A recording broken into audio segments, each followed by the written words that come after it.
we are having on a larger issue of Manipur.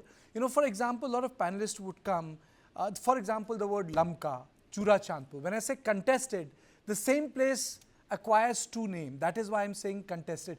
Why has it become so in Manipur? What is the social origin of one place having two names, one territory having two different cultural imagination? Why has that happened? I think I come back to you on these. The whole nomenclature of Charanjapur is an official nomenclature, which is in the official parlance and official Correct. documents. Correct. And Absolutely right. that's number one. I come to another very interesting point.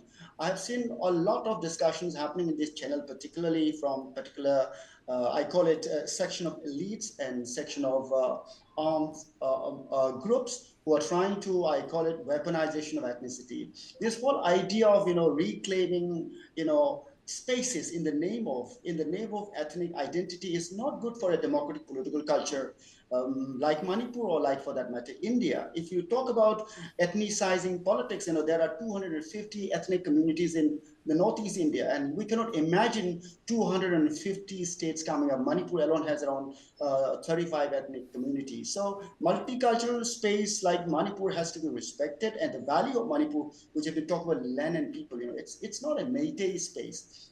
This value, which is about 8% of the state's land, which is also when reduced to when after excluding your paddy fields and rivers and wetlands, you have around 4% of the state's land. So in which 60% of the population is being held up, which is a very, very interesting cosmopolitan space, and we actually celebrate this cosmopolitan character of the Okay. value of Manipur. Coming back to your point, Dr. Noni, one interjection. So what yeah. is your idea of Manipur? How do you Before coming to describe that, Manipur? I'll come to that. Coming to that, I want to remind you, because it will clarify a lot of doubts for the audience. Because in 1923, there was a state standing order of the State Darbar of Manipur, which read as below. It said that land belonged to the Raja, and the hunting rights and the rights of the hill people to venture into the hill areas will be confined to a radius of 1/4 of a mile. That's a very interesting point, because it goes back to a very long history of how land governance, how the hill governance, how state making process is beginning to take a very interesting shape in terms of modern legislative norms.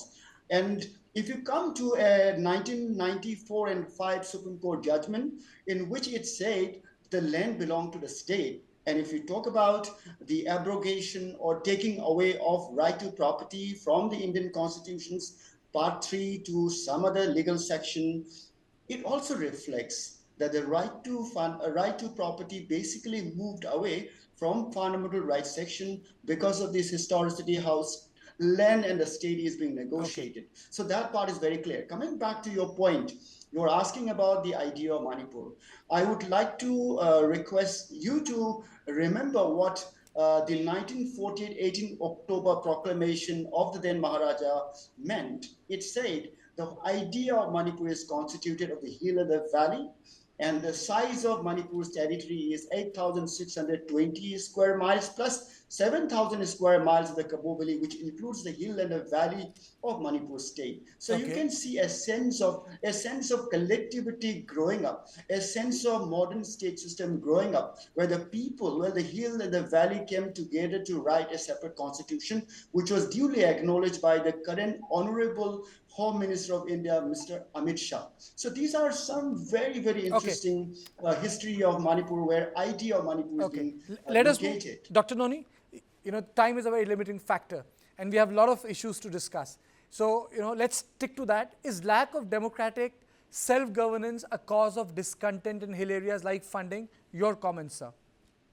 A couple of things. At least I would like your attention to be paid to two issues. One, when we say democratization of self-governance, that is very important. The whole philosophy of Panchayati Raj is basically rooted in the democratization of self-governance at the grassroots level. But in Manipur, you have ADC system. But there is a fundamental problem which we all have to understand. I have been arguing that this ethnic idea of ethnicity-based homeland is untenable, and it's obsolete if you look at the multicultural aspect of the society that we have today. That's number one. Number two, if you talk about self-governance and democratization, we have to also look at the history of the inability of the state to actually modernize customary institutions like chieftainship.